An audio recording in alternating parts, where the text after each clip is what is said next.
Hello my dear students, कैसे हैं आप सब। उम्मीद करता हूं कि आप सब स्वस्थ होंगे। और आपसे मैं कहना चाहूँगा कि आप पूरा वीडियो देखें किसी भी टॉपिक समझने के लिए। अगर अब तक आपने हमारा चैनल सब्सक्राइब नहीं किया है तो सब्सक्राइब ज़रूर करें। और आज हम इस वीडियो में सीखने वाले हैं सिंपल, कॉम्प्लेक्स और कंपाउंड सेंटेंस को। संरचना के आधार पर सेंटेंस जो होते हैं तीन तरह के होते हैं: साधारण वाक्य सिंपल सेंटेंस, जटिल वाक्य कॉम्प्लेक्स सेंटेंस और संयुक्त वाक्य कंपाउंड सेंटेंस। तो इस तरह से हम पढ़ेंगे आज इसके बारे में, सिंपल, कॉम्प्लेक्स और कंपाउंड सेंटेंस के बारे में। तो आइए एक एक करके हम जानते हैं कि भाई सिंपल सेंटेंस क्या होता है, कॉम्प्लेक्स सेंटेंस क्या होता है और कंपाउंड सेंटेंस क्या होता है।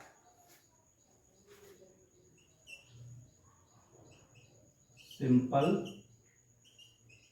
सेंटेंस, सिंपल सेंटेंस को हिंदी में कहा जाता है साधारण वाक्य। क्या? साधारण वाक्य। और साधारण वाक्य की विशेषता क्या होती है?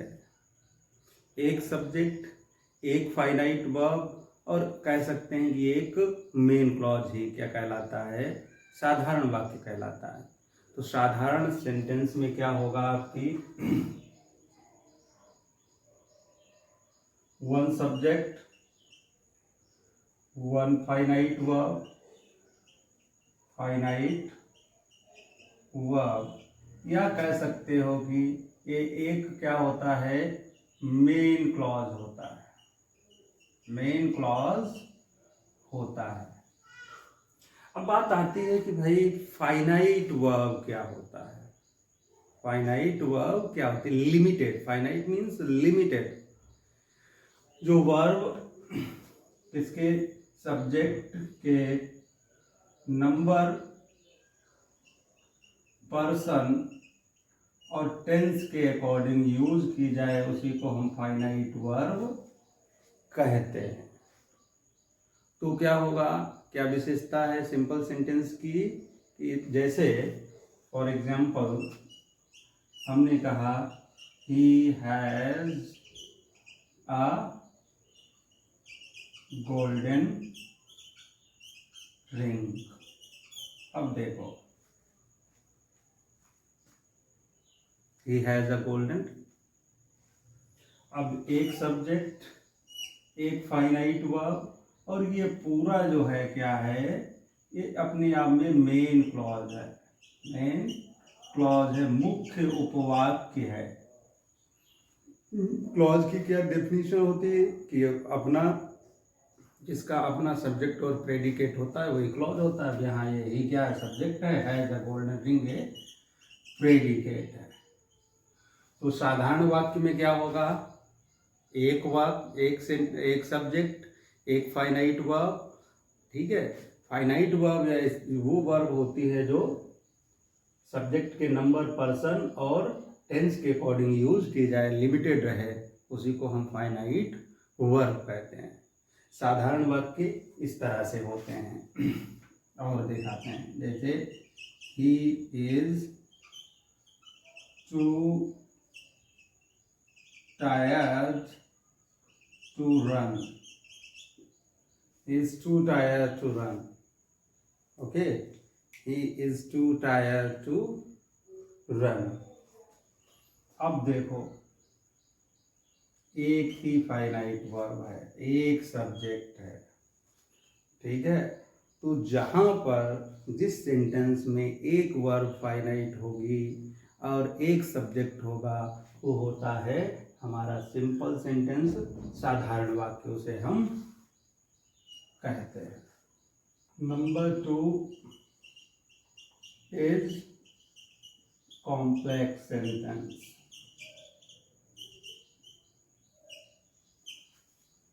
कॉम्प्लेक्स सेंटेंस को हम कॉम्प्लेक्स सेंटेंस को हम हिंदी में बोलते हैं जटिल वाक्य। जटिल वाक्य।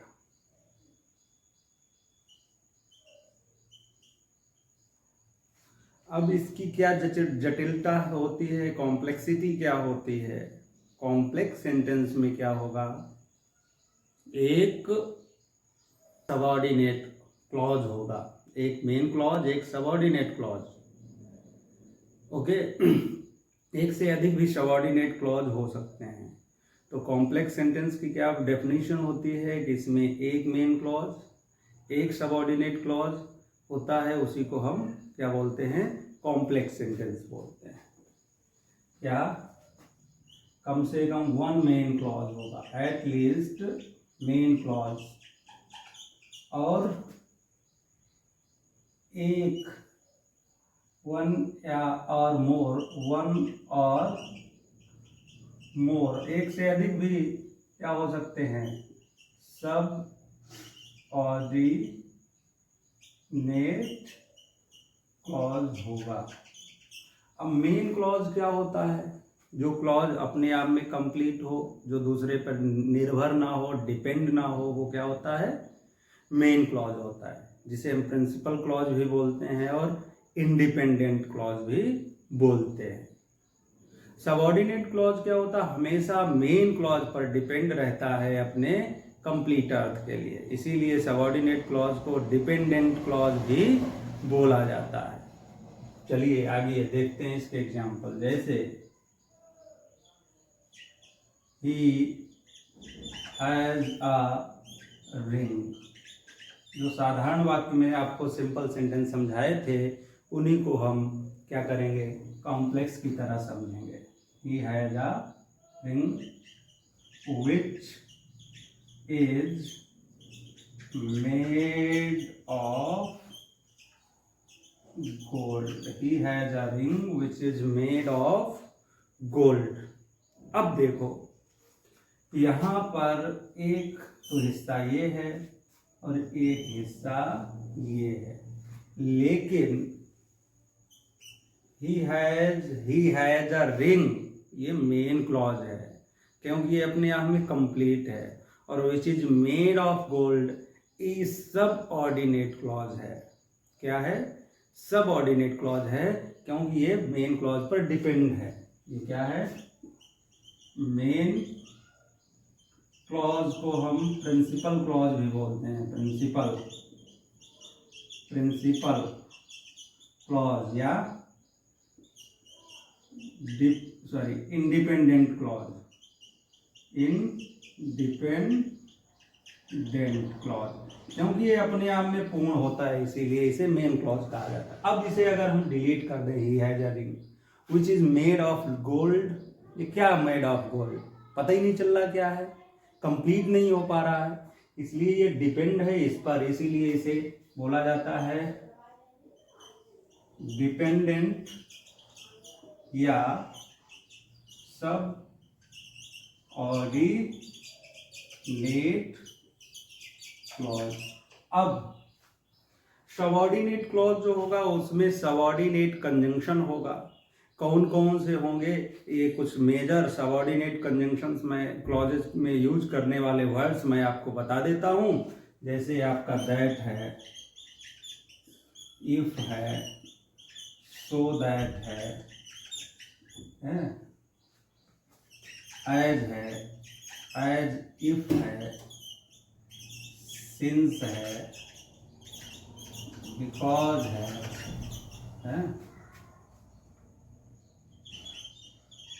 वाई है, विच है, हु, हुज और whom है, आपका एज इफ है, एज दो है, दो और ऑल्दो हैं।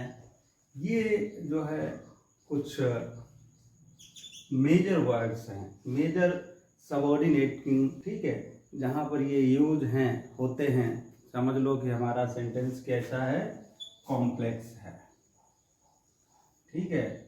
अनलेस भी है, अनलेस, टिल, ये कुछ मेजर जो मुख्य जिसे हम बोलेंगे, ये सब कॉम्प्लेक्स सेंटेंस में यूज होते हैं। जैसे हमने एक सेंटेंस अभी लिखा था, तो क्या हो जाएगा, he is so tired that he can not run. इस तरह से ये भी कॉम्प्लेक्स है, ठीक है। He is so tired main clause, that he can not run subordinate clause. तो इस तरह से जहां पर एक मेन क्लॉज हो, एक सबऑर्डिनेट क्लॉज हो, वहां पर हमारा सेंटेंस कैसा होता है, कॉम्प्लेक्स सेंटेंस होता है। सेंटेंस कंपाउंड सेंटेंस को हम हिंदी में बोलते हैं संयुक्त वाक्य। अब कंपाउंड सेंटेंस क्या होता है कि इसमें एक मेन क्लॉज, एक कोऑर्डिनेटिंग क्लॉज होता है, या यूं कह दीजिए कि इसमें दो मेन क्लॉज होते हैं और कोऑर्डिनेटिंग कंजंक्शन का यूज कर दिया जाता है। ओके, तो जैसे इसमें क्या होगा, एक main clause and one coordinate clause. अब ये कोऑर्डिनेटिंग क्लॉज होता क्या है, कोऑर्डिनेट क्लॉज क्या होता है, ये भी एक मेन क्लॉज ही होता है, लेकिन इसमें क्या होता है, कोऑर्डिनेट कंजंक्शन यूज हो जाता है। कोऑर्डिनेटिंग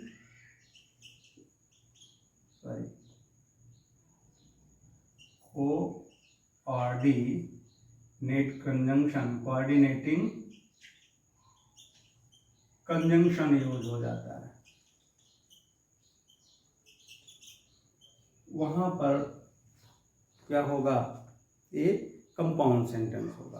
तो कुछ मेजर जो कोऑर्डिनेटिंग कंजंक्शन है उन्हें इस तरह से आप याद कर सकते हैं। इनका फॉर्मूला क्या है, फैन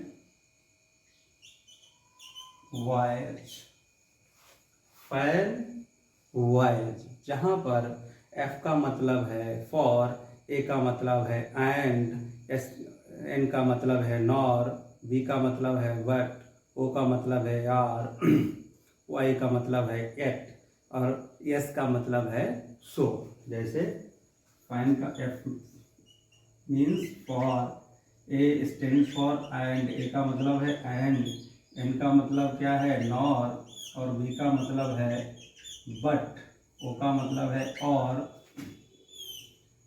वाई का मतलब है एट, और एस का मतलब है सो।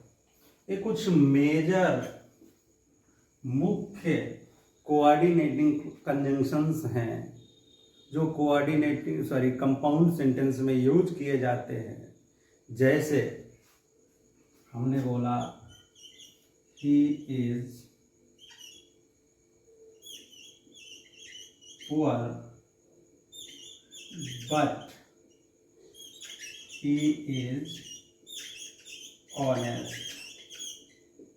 अब देखो, ही इज पुअर, ये क्या है, हमारा मेन क्लॉज है, अब जिसमें जिस क्लॉज के साथ में कोऑर्डिनेटिंग कंजंक्शन यूज होगा वही कोऑर्डिनेट क्लॉज होगा। तो बट के साथ में ये यूज है, तो क्या हो जाएगा, ये हमारा क्या है, कोऑर्डिनेट क्लॉज है। तो इसे हम ऐसे भी लिख सकते हैं, he is poor but honest, क्योंकि यहाँ पर ही इज अंडरस्टूड है। तो व्हाट ऑनेस्ट, ये भी कोऑर्डिनेटिंग क्लॉज है, ये मेन क्लॉज है। बात समझ में आई या नहीं, और देखते हैं। अगला एग्जाम्पल एक और देख लेते हैं।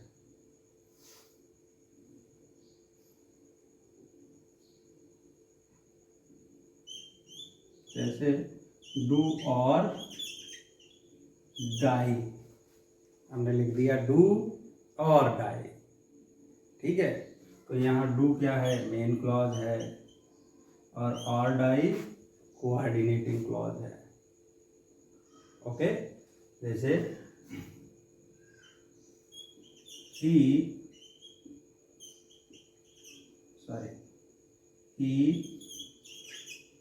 failed the test for he was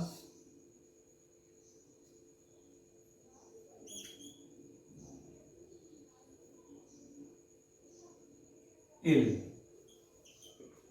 he failed the, हमने एक सेंटेंस और लिख दिया, he failed the test for he was ill।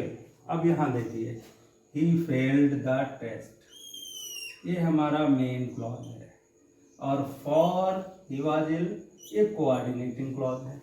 तो हमारा सेंटेंस कैसा है, कंपाउंड। जहाँ पर इनमें से किसी का यूज होगा, समझ लो कि हमारा सेंटेंस कैसा है, कंपाउंड सेंटेंस है।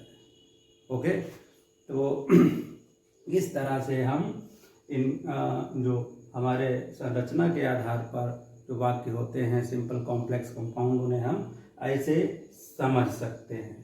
Okay, thank you so much, keep watching SK English classes.